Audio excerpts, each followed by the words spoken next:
My son sent me a box of handmade birthday chocolates. The next day he asked, "So, how were the chocolates?" I smiled and said, "I gave them to your wife and the kids, they love sweets." He went silent, then whispered, terrified, "Dad, you did what?" The phone rang at 8:04 a.m. on Sunday morning. I was sitting in my recliner in my small two-bedroom house in Athens, Georgia, reading the Sunday paper and drinking coffee. 70 years old, retired from the post office after 42 years. Quiet life, simple life. The phone display showed David's number. My son, my only child. "Morning, son," I answered. "Thanks again for those birthday chocolates. That was really thoughtful of you." "Dad," his voice was shaking, actually shaking like he'd been running. "The chocolates I sent you yesterday, did you eat them?" I smiled, taking another sip of coffee. The box had arrived Saturday afternoon via courier. Fancy Belgian chocolates in a gold box with a burgundy ribbon. Must have cost him $200 at least. Way too expensive for a postal worker's birthday. They looked too fancy for an old man like me. You know I prefer the cheap stuff from Walmart. I gave them to Jennifer and the grandkids when I stopped by last night. You know how much little Emma loves chocolate. Silence. Dead, horrible, suffocating silence. Then a scream. Not a yell, a scream. "You did what?" The sound hit me like a physical blow. Pure panic, pure terror. "I gave them to your family," I repeated slowly, my stomach starting to drop. "Why? David, what's wrong? Did they eat them?" His voice cracked. "Did Emma eat them? Did Max? Oh God, did they eat them? I don't know. I dropped the box off around 7 last night. Jennifer said she'd save them for after the kids finished dinner. David, what's—" He hung up, just disconnected. No explanation, no goodbye. The dial tone buzzed in my ear. My hands started shaking. I set down my coffee cup. It rattled against the saucer. I'd raised this boy for 32 years. Changed his diapers when his mother left us when he was 3. Worked 2 jobs, the post office during the day, stocking shelves at Kroger at night, to put him through the University of Georgia, watched him graduate, walked him down the aisle when he married Jennifer 8 years ago, and something in that scream, something primal and desperate and terrified, told me everything I needed to know. Those chocolates weren't a gift. They were a weapon. I grabbed my car keys with shaking hands, dropped them twice before I got them into the ignition of my 2012 Honda Civic. Drove to David's house on Pinewood Drive, 15-minute drive that I made in 8, running 2 red lights and a stop sign. Jennifer's white Toyota Camry was gone from the driveway. I called her cell. It rang 4 times. When she answered, she was crying. "Bill," she sobbed. "Bill, we're at Athens Regional Hospital. Emma and Max, they ate some of those chocolates you brought over. 3 pieces each before I realized something was wrong. Emma said they tasted weird, like metal, like pennies. The doctors are running tests." My blood turned to ice. Actually felt it freeze in my veins. "What kind of tests?" "Poison. They think the chocolates were poisoned." The word didn't make sense. Couldn't make sense. "Poison? Bill, I don't understand. Where did you get those chocolates? Who sent them?" I couldn't speak. Couldn't form words. Because if I said it out loud, if I told her that her husband, the father of her children, had sent poisoned chocolates to his own father, it would become real. "I'm coming," I finally managed. "I'm on my way." "Bill," her voice broke completely. "Where's David? He's not answering his phone. His office says he called in sick this morning. I need him here. The kids keep asking for their daddy." "I'll find him," I said. Just take care of the kids. I'll find David." I hung up, sat in my car in David's empty driveway, stared at the house. The nice house in a good neighborhood. The house with the 2-car garage and the fenced backyard and the swing set I'd helped David install 3 years ago. The house he'd paid for with money I didn't know he had. I'm Bill Morrison, born 1953, raised in Athens. Never made much money, never needed much, lived frugally, saved what I could. After 42 years at the post office, I had a decent pension, a paid-off house worth maybe $180,000, some savings, some stocks my brother had helped me buy. Total estate value, about $420,000. Not rich, but comfortable. More than enough for an old man living alone. David was my only heir. He'd get everything when I died. We'd talked about it once, maybe 2 years ago, after I'd had a health scare. Kidney stones. Thought it might be cancer. The lawyer, Michael Chen, good man, practiced estate law in Athens for 28 years, had drawn up the papers while I was in the hospital. David had been there, sitting in the chair next to my bed, asking questions, looking at the documents. He'd seen the numbers, $420,000. I drove to Carol's house, my ex-wife. We'd been divorced 29 years, but she still lived in the same little house on Baxter Street. Still hadn't remarried. Still babied David like he was 12 instead of 32. Her car was in the driveway. So was David's black Nissan Altima. I didn't knock, just walked in. The door was unlocked. Always was. David was sitting at the kitchen table, head in his hands, still in his pajamas. Sunday morning. Should have been at home with his family. He looked up when I walked in, saw me, went white as a sheet. We stared at each other for maybe 10 seconds. "Why?" I asked. He laughed. Actually laughed. High-pitched. Desperate. "Because I need the money now, Dad. Not when you finally die of old age in another decade." The words hit like a hammer. "Money? Your inheritance. $420,000. I saw the papers when you were in the hospital with those kidney stones. The lawyer left them on the table next to your bed." He stood up, and I could see it now. The desperation in his eyes. The wildness. "I'm drowning, Dad. I'm fucking drowning." Drowning in what? Gambling debts, online poker, sports betting. I've been doing it for 3 years. I'm down $500,000. sharks. The loan sharks, these aren't the kind of guys who negotiate, Dad. They want their money. They've been to the house. They've threatened Jennifer. They've threatened the kids. My stomach dropped. You didn't tell me. You didn't ask. Ask for what? Your little nest egg? That wouldn't even make a dent. He was yelling now, pacing. I mortgaged the house without Jennifer knowing. Took out credit cards in her name. Borrowed from her parents. I'm out of options. So you tried to murder me. He stopped pacing, looked at me, and for a moment, just a moment, I saw something in his eyes. Shame, regret, then it was gone. It would have been quick, he shouted. Painless. You're 70 years old. What do you need 400 grand for? To sit in that shitty little house and watch TV?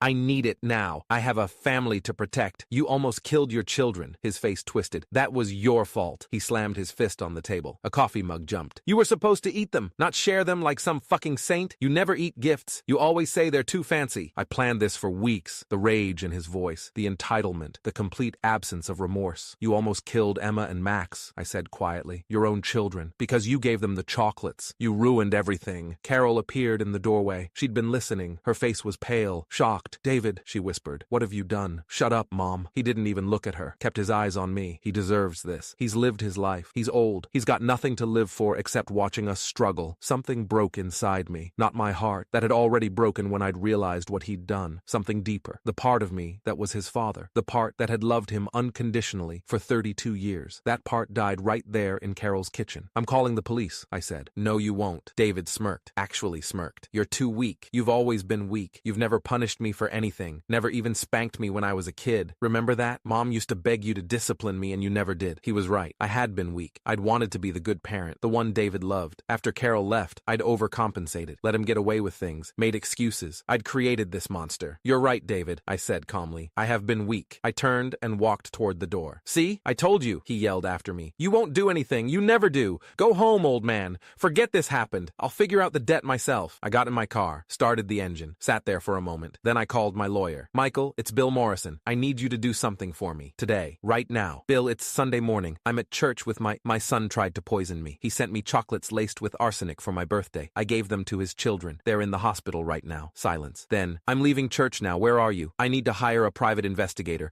I need documentation, evidence, everything we can find. And Michael, my voice cracked. I need to change my will. Today. I'll make some calls. Meet me at my office in an hour. I drove to Athens Regional Hospital. Found Jennifer in the pediatric wing, 4th floor. She was sitting between two beds. Emma on the left, 8 years old, dark hair like her mother. Max on the right, 6 years old, blonde like David had been as a child. Both of them had IVs. Both looked pale, sick. Jennifer stood when she saw me, hugged me tight. She was shaking. What did the doctors say? I asked. They're running toxicology tests, blood work. They keep asking me where the chocolates came from, what brand, whether I noticed anything unusual. She pulled back, looked at me. Bill, what's going on? Where's David? I couldn't tell her. Not yet. Not until I knew for sure. I don't know, I lied. First lie I'd told her in 8 years of knowing her. A doctor appeared. Young woman, maybe 35, white coat, stethoscope around her neck. Name tag, Dr. Sarah Chen, pediatric emergency medicine, 8 years experience. Mr. Morrison, I'm Dr. Chen. I've been treating Emma and Max. What's wrong with them? She glanced at Jennifer, then at me. Can we speak privately? No, Jennifer said immediately. Whatever you have to say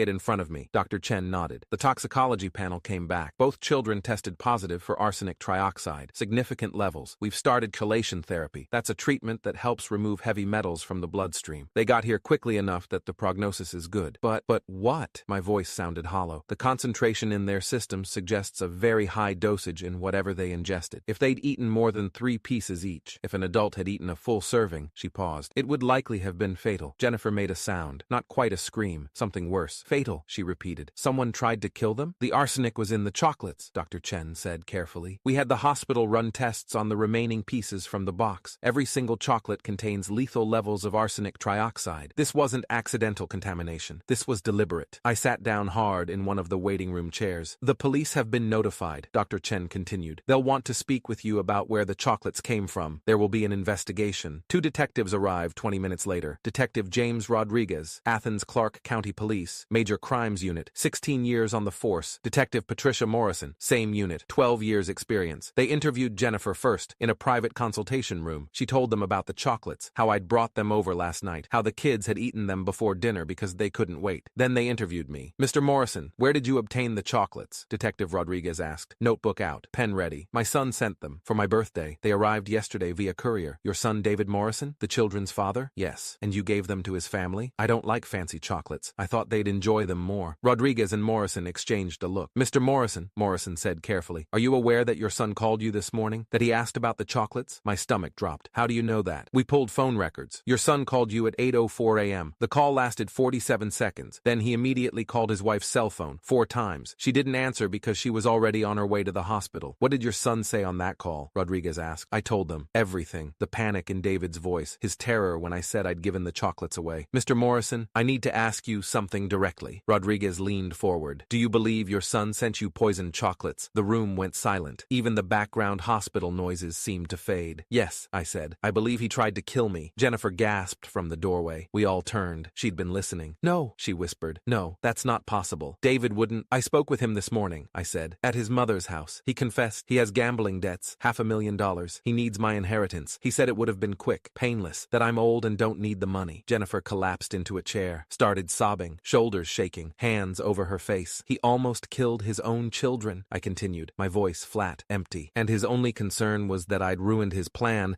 by giving the chocolates away. Rodriguez stood. We need to bring your son in for questioning. Do you know where he is now? He was at his mother's house, 2847 Baxter Street, Carol Morrison. We'll send units there now. He looked at Jennifer. Mrs. Morrison, I know this is difficult, but we'll need you to come to the station to give a formal statement. I want a divorce, Jennifer said suddenly, looked up at me with red, swollen eyes. Bill, I'm filing for divorce. Today. I don't care what it takes. I'm taking the kids and we're leaving. He's never coming near them again. 3 hours later, David was arrested at Carol's house. Attempted murder, 2 counts of child endangerment, possession of a controlled substance. The police found more arsenic trioxide powder hidden in his car. He fought, screamed, claimed I was lying, that I was a senile old man making up stories. Then they played his phone call recording, the 8:04 a.m. call, the one where he'd panicked. They'd subpoenaed it from his cell carrier. His lawyer, court-appointed, young guy fresh out of law school, told him to stop talking, but David couldn't help himself. In the interrogation room, I know because Rodriguez told me later, David kept insisting it was my fault, that I'd ruined everything by being generous, that I should have eaten the chocolates myself. He never once asked about his children. Michael Chen, my lawyer, worked fast. By Tuesday, we had a full report from the private investigator he'd hired. Patricia Walsh, former Atlanta PD detective, 23 years in law enforcement, now running her own PI firm. She'd found everything. Receipts from Artisan Chocolates of Atlanta, high-end chocolate shop in Buckhead. David had purchased a custom box 2 weeks ago, paid $340 in cash. Text messages between David and someone named Rick discussing solving the problem and making it look natural. Rick turned out to be Ricardo Martinez, known loan shark, currently under investigation by the FBI. Bank records showing David had mortgaged the house for $180,000 without Jennifer's knowledge. Forgery. She hadn't signed the documents. Credit cards opened in Jennifer's name. $47,000 in debt she didn't know about. Online gambling accounts showing losses of $523,000 over 3 years. He's been living a double life, Michael said, spreading the documents across his conference table. Secret accounts, secret debts, criminal associations, and when it all came crashing down, he decided you were the solution. He's my son, I said. The words felt empty. He stopped being your son when he put arsenic in chocolate and tried to kill you. The arraignment was Friday. David pleaded not guilty. His lawyer argued entrapment, coercion, mental incompetence. The prosecutor, Assistant DA Jennifer Walsh, no relation to the PI, 18 years prosecuting major crimes in Georgia, presented the evidence, the phone recordings, the chocolate receipt, the text messages, the arsenic powder in his car. The judge, Marcus Chen, Superior Court, 26 years on the bench, set bail at $500,000. David couldn't make it. Sat in Clark County Jail awaiting trial. Jennifer filed for divorce on Monday. Emergency custody of the children. Restraining order, preventing David from any contact. She moved herself and the kids in with her parents in Watkinsville. Changed her phone number. Changed the locks. Told the kids their daddy was sick and getting help. Emma asked me once, Papa Bill, is Daddy going to jail? Yes, sweetheart. Because he hurt us? Because he made very bad choices. I don't want to see him anymore. You don't have to. 3 weeks after the poisoning, everything was ready. Michael had drawn up new estate documents. The private investigator had compiled a comprehensive report. The prosecutor had built her case. David had been calling me from jail. Collect calls. 10, 15 times a day. I never answered. Let them all go to voicemail. The messages started apologetic. Dad, I'm so sorry. I wasn't thinking straight. Please help me. Please post bail. Then angry. This is your fault. You should have just eaten the fucking chocolates. Now my life is ruined. Then desperate. Dad, please. I need help. The guys I owe money to. They're threatening Mom. They know where she lives. Please, just pay them. Use my inheritance. It's going to be mine anyway. I saved every message. Forwarded them to the prosecutor. I decided I needed closure. Needed to show David, and maybe myself, that I was done being weak. I invited everyone to Sunday dinner, 3 weeks after the poisoning. Emma and Max were home from the hospital, still recovering but healthy. Jennifer had agreed agreed to come, even Carol, despite her protests that I was being too hard on David. I prepared dinner myself. Pot roast, mashed potatoes, green beans, David's favorite meal growing up. They arrived at 5:30 p.m. Jennifer helped the kids wash their hands. Carol set the table. Everyone tried to act normal, but the tension was suffocating. We sat down, said grace, habit from when the kids were smaller, started eating. Then I stood up. I have an announcement to make. Emma looked up from her mashed potatoes. What is it, Papa Bill? I'm giving away my inheritance. Carol set down her fork. Bill, this isn't the time. To the kids, Emma and Max, in trust until they're 25. Jennifer's hand flew to her mouth. The house, the savings, the stocks, the pension benefits, all of it. $423,000, split equally between Emma and Max Morrison. I pulled out the documents, the new will, the trust documents, all signed and notarized. These are your children, I said, looking at Carol, looking at Jennifer. The children David tried to murder for money. Jennifer grabbed the papers, read them, started crying. Bill, you can't. This is too much. It's already done. Michael filed the paperwork yesterday, legal and binding. Emma was confused. Papa Bill, why would Daddy try to hurt us? Because he wanted my money, sweetheart, and he was willing to hurt people to get it. I pulled out the rest of it. The hospital reports showing arsenic poisoning, the toxicology results, the police report, the evidence the private investigator had gathered, receipts from the chocolate shop, text messages to the loan shark, the phone recording where David had panicked when I'd told him about giving away the chocolates. I spread it all across the dining room table. Let Jennifer see it. Let Carol see it. Made it real. David sent me chocolates laced with arsenic for my 70th birthday, I said clearly, calmly. He intended to kill me, to inherit my estate, to pay off his gambling debts. When I gave those chocolates to his children instead, he didn't rush to the hospital to save them. He went to his mother's house to hide, and when I confronted him, he blamed me for ruining his plan. Jennifer was sobbing, full-body sobs. Emma and Max looked terrified. Carol was shaking her head. He's still your son, Bill. He made a mistake. He needs help, not he needs prison, I interrupted. He tried to commit murder. He's a danger to everyone around him. You can't do this to him. He's family. No, I said. He stopped being family the day he chose $400,000 over his children's lives. The doorbell rang. I'd called Detective Rodriguez that morning, told him I had more evidence, told him about the voicemails, asked him to come by at 6 p.m. I opened the door. Rodriguez stood there with Detective Morrison, 2 uniformed officers behind them. Mr. Morrison, Rodriguez said, we have a few follow-up questions about your son's case. Come in, please. I have people here who need to hear this. They walked into the dining room. Jennifer stood up. Carol went pale. Mrs. David Morrison, Rodriguez addressed Jennifer. We want to inform you that additional charges are being filed against your husband. Based on evidence gathered from his jail calls and the ongoing investigation,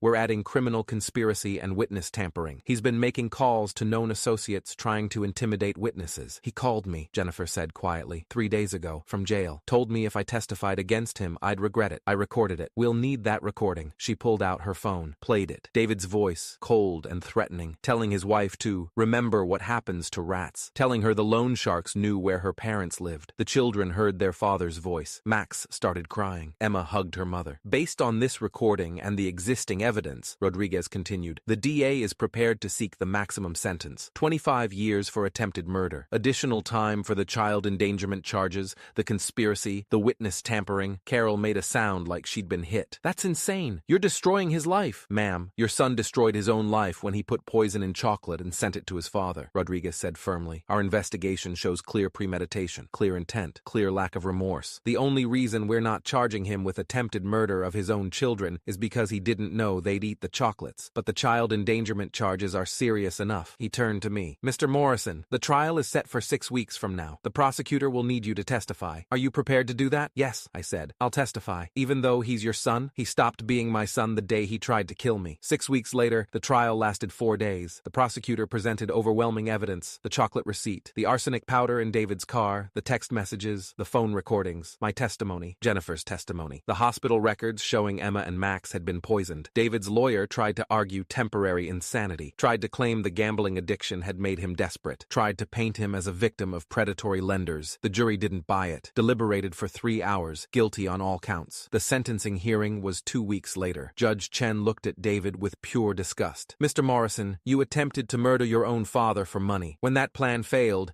and your children were poisoned instead, you showed no remorse, no concern for their welfare, only anger that your plan had been disrupted. You are a danger to society and to your own family. He sentenced David to 20 years in prison for attempted murder, an additional 5 years for child endangerment, to run consecutively, 25 years total. David would be 57 years old when he got out. His children would be adults. His wife would have moved on. His life would be over. As they led him away in handcuffs, David looked at me one last time. I hope you're happy, he said, voice flat, empty. empty. I'm not happy, I told him. But your children are safe, and they'll have money for college when they turn 25. Money you tried to steal. That's justice. They'll forget about me, probably. But they'll remember what you did, and they'll never let anyone hurt them for money again. The guards took him away. I walked out of that courtroom with Jennifer beside me. She'd remarried, nice guy, accountant, good with the kids. Emma and Max called him Dad now, called me Papa Bill. We drove to my house, the house I'd almost died in, the house that was now in a trust for the grandchildren. I'd be allowed to live there until I died. Then it would belong to Emma and Max, along with everything else I'd saved for 42 years. Not much, not compared to the wealth some people had, but enough to send 2 kids to college, enough to give them a start in life. Carol called me that night. I hope you're satisfied. Your own son is going to prison. My son tried to kill me, then he almost killed his children. He brought this on himself. You could have forgiven him, could have helped him. I helped him for 32 years, made excuses, enabled him. Look where that got us. He's still your blood. Blood doesn't mean anything when it's poisoned with arsenic and greed. I hung up, blocked her number. She'd chosen David over truth. Let her live with that choice. I'm writing this 2 years after the poisoning. Emma is 10 now. Max is 8. They're thriving. Therapy helped. Time helped. Distance from their father helped. They ask about him sometimes. Is Daddy still in prison? Yes. Will he ever come out? In many years, when you're much older. Will we have to see him? Only if you want to. We don't want to. Then you won't have to. David writes letters sometimes. To Jennifer. To the kids. To me. Jennifer throws them away unopened. She got a restraining order that extends to written correspondence. The kids don't know he writes. Don't need to know. The money sits in trust. Growing. Invested in index funds. By the time Emma turns 25, her half will be worth maybe $300,000. Enough to buy a house. Start a business. Live without debt. Max is half the same. They'll never have to struggle the way I struggled. Never have to work 2 jobs to make ends meet. Never have to choose between eating and saving. That's what David's greed bought them. Freedom. People ask me if I'm angry, if I hate my son. I don't. Hate requires caring. Anger requires connection. David severed that connection when he dissolved arsenic into Belgian chocolate and mailed it to me with a birthday card that said, "To the best dad in the world." He wanted $400,000 badly enough to kill for it. Instead, his children got every penny, and he got 25 years to think about what he'd lost. I call that justice. He said I was too weak to punish him, too soft to stand up for myself, too pathetic to fight back. He was right about who I'd been, but he forgot that even weak men have limits. And when you cross them, when you poison your own father and accidentally poison your own children, weakness becomes something else, becomes strength, becomes justice, becomes a 70-year-old postal worker standing in a courtroom and watching his son go to prison. David wanted my inheritance so badly, he was willing to kill for it. Now his children have it all, and he'll never touch a single dollar. The boy I raised died the day he chose money over his children's lives. I'm just glad I lived long enough to make sure everyone knew it.